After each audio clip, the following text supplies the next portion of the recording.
မဟာဟိုတယ်ရဲ့ဒုတိယထပ်ကိုဆက်လေးကားနဲ့တက်လာခဲ့တယ်။တနက်ကိုနောက်ကျောမှာဖုံးကွယ်ထားပြီးအိတ်ဂျိုကောင်တာစီကိုတီတီငိမ့်ငိမ့်နဲ့ရှောက်သွားခဲ့တာပါ။ဘသူမှရှိနေတဲ့အချိန်မှာသူမဟာဓက်လီကားစီကိုဆက်သွားခဲ့ပြီးမြဲကန်တရားကသူမဘက်မှာမရှိခဲ့ပါဘူး။ဓက်လီကားရှိမှစောင့်နေတဲ့လူနှစ်ယောက်ဟာသူမရဲ့ပြိုင်ဘက်တီမဟုတ်ခဲ့ကြပါဘူး။လေ့ကျင့်ထားတဲ့လူသက်သမားတစ်ယောက်ဖြစ်တဲ့သူမဟာညံဆန်နဲ့တိကျတယ်ပြီးတော့တေးစေနိုင်တဲ့အထိပြင်းထန်ပါတယ်။သူမဟာထိုလူနှစ်ယောက်ကိုမျက်တောင်တစ်ခတ်အတွင်းနှိမ်နှင်းလိုက်ပြီးပြန်မထွက်နိုင်တော့အောင်တေးကြအောင်လုပ်ခဲ့ပါတယ်။ပြီးလာနဲ့ဆက်ရောက်လာတဲ့ဓက်လီကားတဲ့ကိုသူမဝင်လိုက်ပါတော့တယ်။ဒါပေမဲ့သူမဝင်လိုက်တာနဲ့တပြိုင်နက်တောင်းမှရှိတဲ့လုံခြုံရေးကင်မရာကသူမကိုတွေ့သွားခဲ့တယ်။ရုတ်တရက်ဓက်လီကားဟာပုံမှန်ထက်ပုံမြန်တဲ့နှုံနဲ့အပေါ်ကိုထိုးတက်သွားခဲ့ပြီးမြဲအထက်နားစီမှာတော့အေးအေးဆေးဆေးပဲရပ်တန့်သွားခဲ့ပါတယ်။ဒါတောင်မှသူမရဲ့အာယုံတွေကတခုခုမားနေပြီဆိုတာသိနေတဲ့အတွက်လက်နက်ကိုအသင့်ပြင်ထားလိုက်တယ်။တကားပွင့်လိုက်ကနဲ့လက်နက်ကင်အစ9ယောက်ကစောင့်ကြိုနေတာပါ။ဘာဆက်ဖြစ်မလဲ။သူမဟာထိုလူအားလုံးကိုရှင်းပစ်လိုက်ပြီးအပြင်ကိုတတိနဲ့ထွက်လာခဲ့ပါတယ်။အနီးအနားကထွက်ပေါက်မှာပလတ်စတစ်ဆက်တွေနဲ့ဖုံးအုပ်ထားတာကိုတွေ့ပြီးသူမအမြန်လျှောက်သွားခဲ့ပြီးမြဲရုတ်တရက်တုံခနဲရပ်သွားခဲ့တယ်။အခန်းထဲမှာတော့သူမနဲ့ရုပ်ချင်းချွတ်ဆွတ်တူတဲ့လောက်ကျန်တပ်ဖြတ်သူအများကြီးရှိနေတာပါ။သူတို့အလဲမှာတော့သူမတက်ရမယ့်ဖြစ်မှန်ဟာ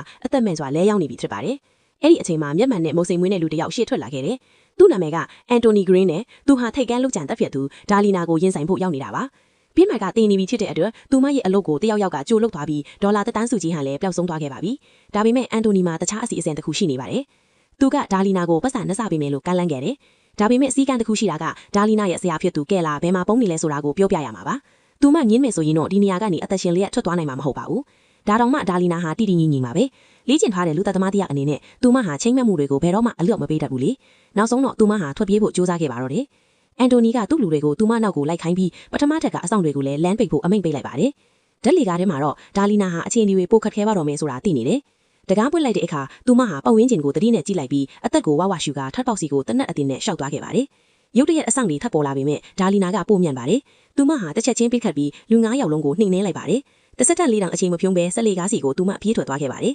။ကြီးစံတွေသူမဘေးကနေတဝဲဝဲဖြတ်ပြေးသွားချိန်ကြားမှာပဲသူမဟာကားပါကင်းစီကိုအစွမ်းကုန်ပြေးဝါးရင်းနဲ့လွတ်မြောက်ဖို့ကြိုးစားပါတော့တယ်။